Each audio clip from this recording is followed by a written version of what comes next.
You are going to hear me switch up the pronunciation of today's subject intermittently. I will not apologize. As the new DC film universe lines up projects and players, it's worth noting we still don't have any inclination of who's replacing Gal Gadot as Wonder Woman, even if we're pretty sure she's being replaced. But even without their princess making a proper appearance, Themyscira is still making its presence known with several name drops so far in Creature Commandos, mostly due to its connection to the sorceress Circe. And technically, Circe showing up means a Wonder Woman has already debuted in the DCU. Let me explain. So Circe is generally considered one of Wonder Woman's archenemies, right up there with Cheetah and Ares. She's got a plethora of magical abilities, but her main shtick is turning people into animals, which makes it really funny that she's only occasionally responsible for Cheetah. Her pre-crisis self did turn Byron the Centaur into Comet the Superhorse, accidentally, but we're not here to talk about that today. Anyways, back to the Wonder Woman thing. Post-Infinite Crisis, Diana Themyscira stepped away from the Wonder Woman mantle for a while, and Donna Troy, one of the former Wonder Girls, I will not be getting into it, was Wonder Woman instead.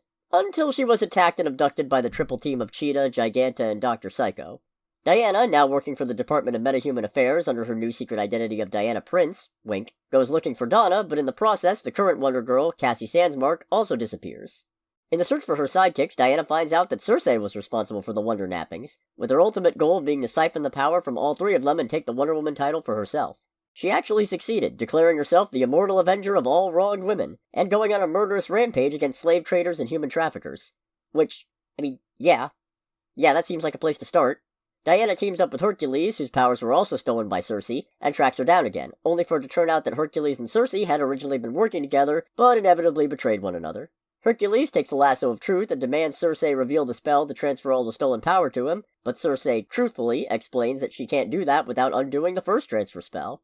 So Diana gets her powers back, her superhero friends arrive to help against a gathering of almost her entire rogues gallery, and Diana manages to stop Hercules and Circe from killing each other. It turns out Circe went on this whole avenging superhero bender due to losing her daughter, and she nopes out with a beaten Hercules in tow.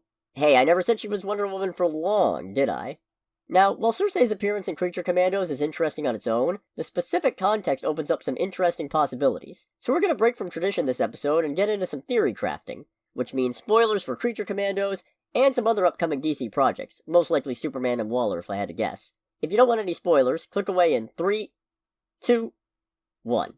So the mid-season twist of Creature Commandos is that, while Task Force M was meant to stop Circe from killing Pokalistani Princess Ilana Rostovic, this may have been a disastrous choice. According to Circe's gift of prophecy, Ilana is destined to ally with Gorilla Grodd, God, Mr. Gunn, please let him fight the Flash, kill a whole bunch of superheroes, and end the world as we know it.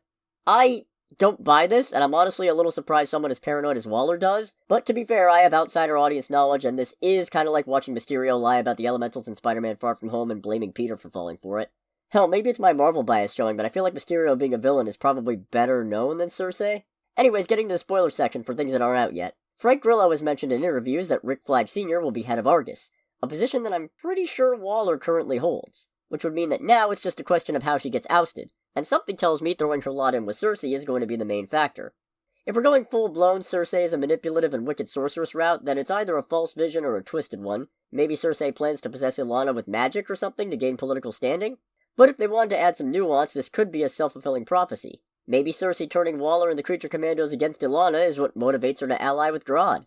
Or, Grodd's generally got psychic abilities, so could very easily be mind control. Either way, I think this decision is going to come back to bite Waller. And soon. Next week, we'll see. Might be Creature Commandos related. Might be What If related.